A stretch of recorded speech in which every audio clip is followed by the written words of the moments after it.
Good morning, Ross. Okay, so today we're going to continue our real estate development project and career exploration.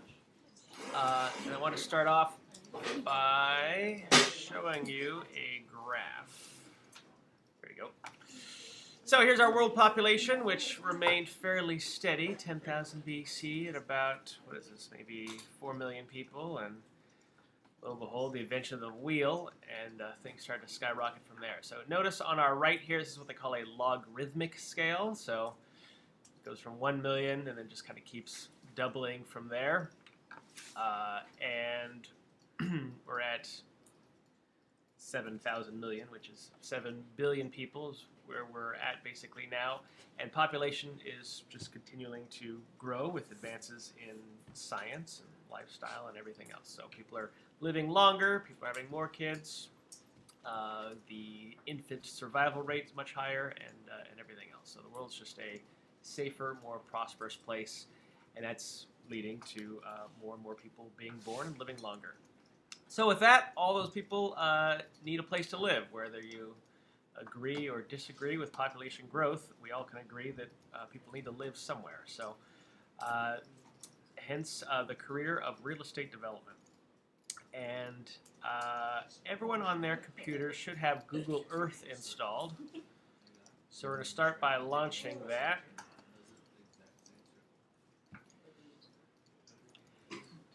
And so what we're going to work on for the next couple of weeks is each of us are going to select our own individual vacant lot in Santa Cruz County. This needs to be a residential lot, so it has to be within a residential community where you can build multiple homes for people to live in. So we're looking for a fairly large vacant residential lot. So the way we do that, let's start by zooming in here to Santa Cruz.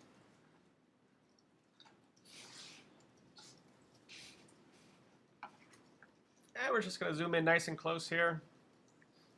And just going to look around. And so sometimes you see things that look like vacant lots, and then you zoom in and realize, oh, that's a school soccer field. Another school soccer field. Parking lots.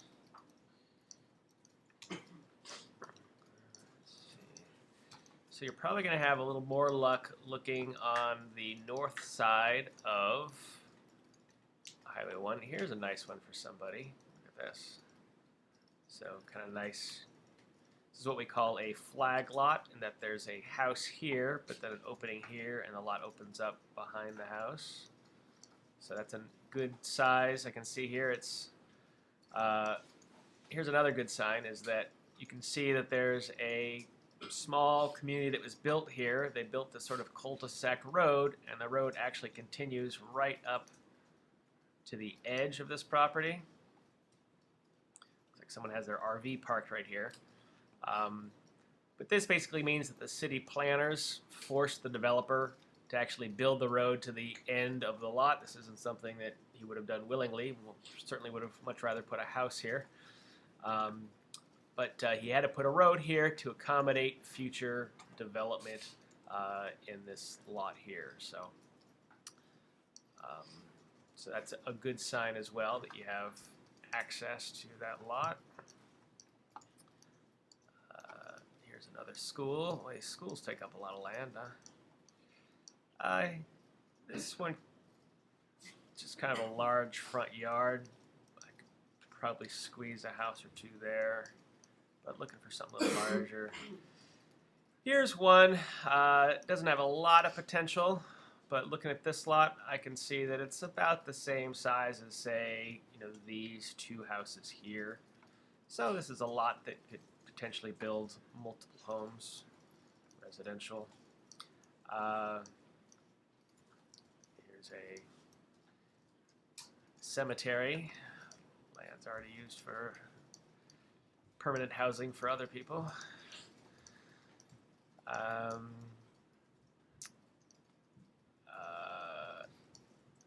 Let's see, this has potential. I suspect this might be too steep. but for our purposes, it might have potential. Looks like SoCal High.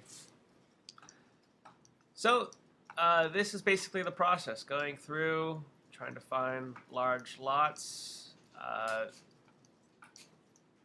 This one's kind of interesting. I see a few houses here. There's a church here. Houses on the other side. So, nice large lot. This might be zoned residential. We'll get into zonings, but the sort of general idea of zoning is that you have city planners who plan out what types of land uses will be used in certain locations. So they don't just allow anyone to build anything anywhere. They say, okay, this part of a town is going to be used for manufacturing or industrial. This part's going to be commercial for stores and things. This is going to be parks, be schools, and residential. And then they also decide the type of density that it can be. So is it one house for every acre? So up in the hills, houses are much more spread out. Or high density. So here's an example of high density apartments. All these condos here have been put together. So we'll find out the zoning of the lot that you picked later this week. There's another interesting lot here. This looks like this has some nice potential. It looks like it's got residential all along this side and kind of some weird use there.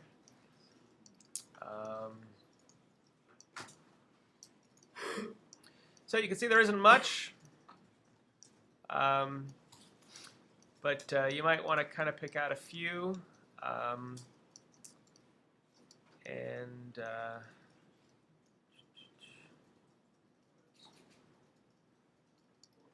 see. All right.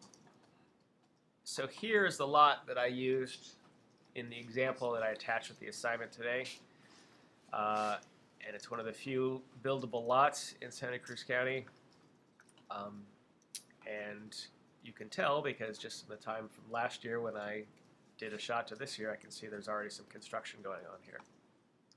So what we want to do is we want to import, once we find our lot, we want to import it into CAD and then do our sort of place and trace to do a land survey over it.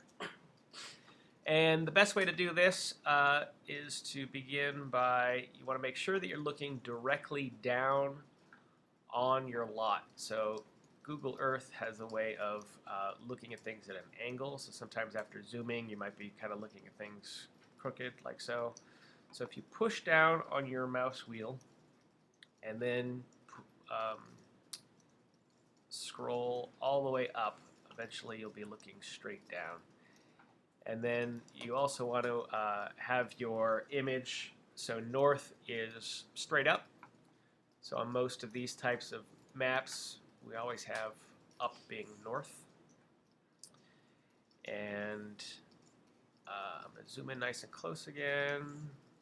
Straighten this. I'll zoom out a little bit.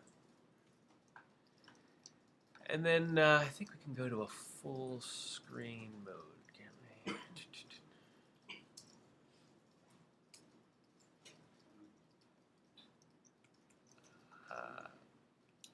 I guess that's just Windows.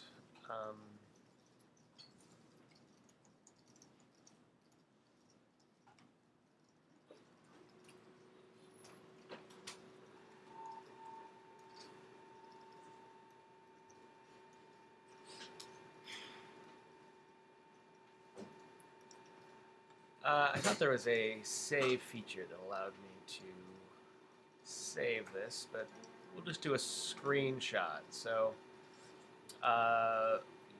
what I'm going to do is get rid of this toolbar here.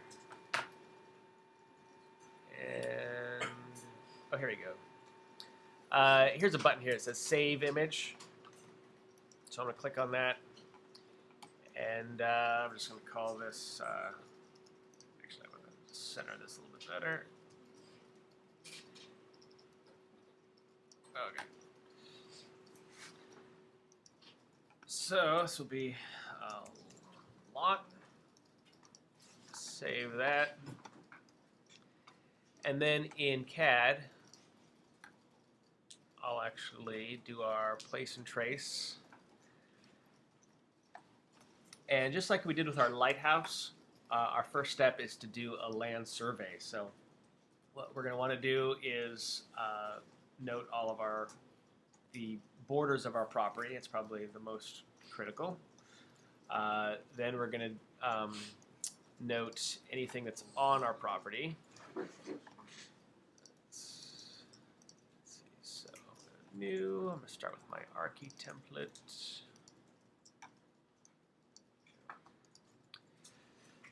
All right, so I'm inserting my image.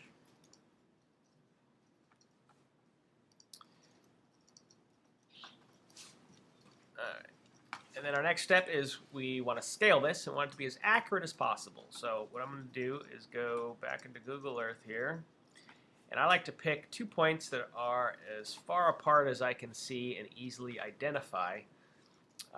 And that way my margin of error is going to be smaller. So you've got this little ruler tool right here. So I'm going to click on my ruler tool. I like to set mine to feet because that's what we use in CAD.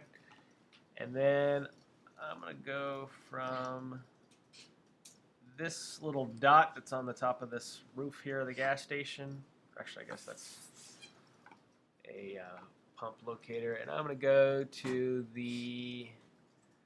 there's a little dot, it's like a shadow from this tree. So I've got 2 easily identifiable dots that are 603.67 apart.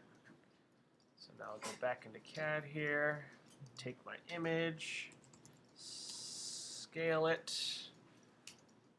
I'm going to turn off my snapping for this. And it was from this dot. Now I'm going to hit R for reference. So I'm going from this point to this point. And it was 603.67 feet. And I'm going to zoom out again.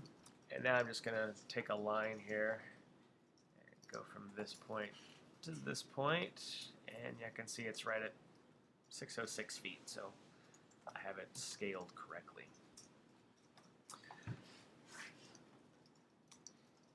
All right, so now for our place and trace, I'm going to start by creating a few layers here. I'm going to stay in my object layer to draw my boundary here, and I'm just going to assume that my lot goes along the fence line.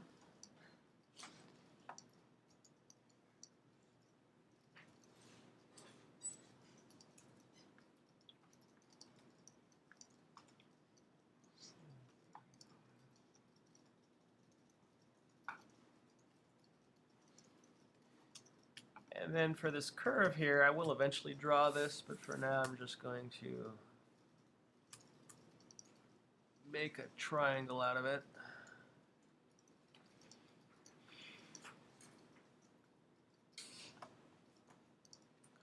Windy sidewalk here.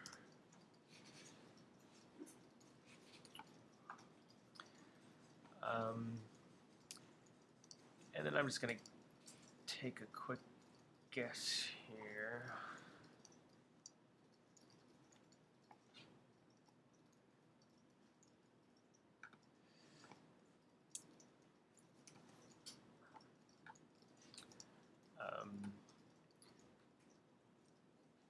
So let's see. Looks like about a 50-foot radius. So I'm going to fillet this, and I'll choose 50 feet as my radius. That was pretty close.